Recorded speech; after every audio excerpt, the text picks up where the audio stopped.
సంవత్సరాలు పూర్తి అవుతున్నాము. దీని సందర్భంగా మాకున్న టీమ్తో 2 స్పెషాలిటీస్ మనం అడిషనల్గా ఇంక్లూడ్ చేసాము.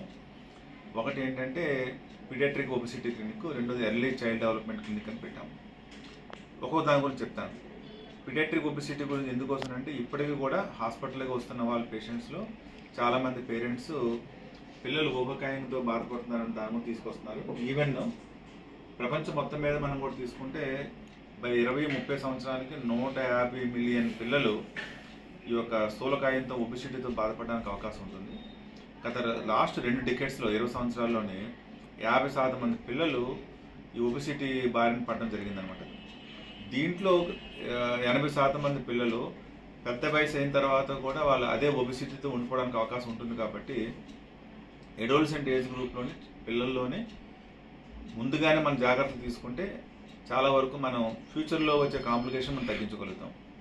ఇప్పటికీ కూడా 2030 సంవత్సరానికి ప్రపంచం అంతా కూడా వరి అవుతుంది ఏంటంటే ఇది మనం స్థూలకాయం ఒకటే అనుకుంటాం. ఈ స్థూలకాయంతో పాటు ప్రతి చైల్డ్కి కూడా హైపర్ టెన్షను, షుగరు, ఇంకా అదర్ ఫ్యాటీ లివరు, అలాగే గాల్ బ్లాడర్లో స్టోన్స్ పెరగడము, కిడ్నీలో డ్యామేజ్ అవ్వడము, లివర్ డ్యామేజ్ అవ్వడము, ఈవెన్ వాళ్ళకి క్యాన్సర్ కూడా ప్రోన్ అవ్వడము, ఇట్లాంటి నాన్ కమ్యూనికబుల్ డిసీజెస్ శాతం కూడా పెరగడానికి అవకాశం ఉంది. అన్ని మొత్తానికి ఇంటర్లింక్డ్ అన్నీ పెరగడానికి అవకాశం ఉంటుంది. కాబట్టి సమ్మర్లో కూడా ఎప్పుడైతే పిల్లలు హాలిడేస్లో ఉంటారు కాబట్టి వాళ్ళు తెలియకుండానే ఫుడ్ కన్జ్యూమ్ చేస్తారు.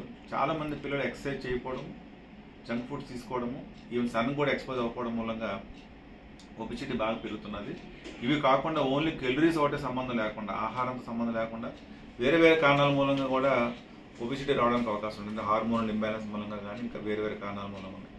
వాటన్నిటిని కూడా మనం ముందుగానే డయాగ్నోస్ చేసుకొని ట్రీట్మెంట్ మనం స్టార్ట్ చేసుకుంటే చాలా వరకు ఒబెసిటీని మనం తగ్గించుకొని ఫ్యూచర్లో మంచి జనరేషన్ ఆఫ్ పీపుల్ మనం రెడీ చేయడానికి అవకాశం ఉంటుంది.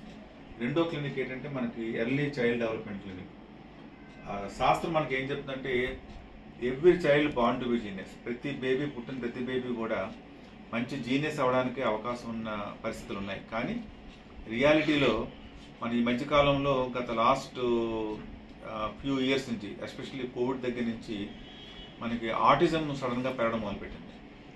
ఇప్పుడు లేటెస్ట్ సెన్సెస్ ఏంటి, ప్రతి 40 మంది పిల్లల్లో ఒక పిల్లవాడికి ఆటిజంతో బాధపడుతున్నారని అనిపిస్తున్నారు. అంటే వాడి లోకంలో వాడు బతుకుతూ ఉంటారు, ప్రపంచంతో సంబంధం లేకుండా ఉంటారు, స్పీచ్ డిలే అవుతుంది, పేరెంట్స్తో కమ్యూనికేషన్ ఉండదు, పేరెంట్స్ కూడా చూడరు వాడి లోకంలో ఎప్పుడే బతుకుతున్నారు. ఇలాంటి కేసెస్ శాతం ఇయర్కి మనం పెరుగుతున్నది. కాబట్టి దానికి మనం ప్రెగ్నెన్సీ కాకముందు నుంచి, ప్రెగ్నెన్సీ టైంలోని, తర్వాత డెలివరీ అయిన తర్వాత 3 సంవత్సరాలు నిండే వరకు కూడా మనం ఏ జాగ్రత్తలు తీసుకుంటే పిల్లవాళ్ళని మనం ఈ ఆటిజం అలాంటి చాలా ప్రాబ్లమ్స్ లేకుండా తీసుకోగలుగుతాము.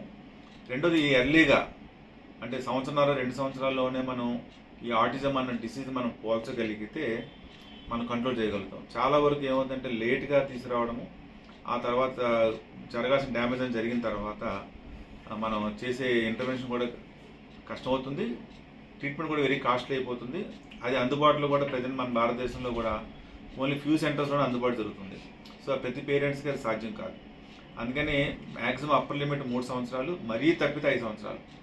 బియాండ్ 5 ఇయర్స్ దాటిన తర్వాత మనం డయాగ్నోస్ చేసిన ఉపయోగం లేదు. సో ఇలాంటి వాటి అన్నిటి కూడా ఎర్లీగా డయాగ్నోస్ చేయడానికి మా టీం అంతా కూడా దానికి ఆల్రెడీ మేము సన్నద్ధమే ఉన్నాము. దీని గురించి కూడా చాలా కంటెంట్ తయారు చేసుకున్నాము. అంచేత దీన్ని అందరూ ప్రజలంతా ఉపయోగించుకుంటారని ఆశిస్తున్నాను. Thank you very much.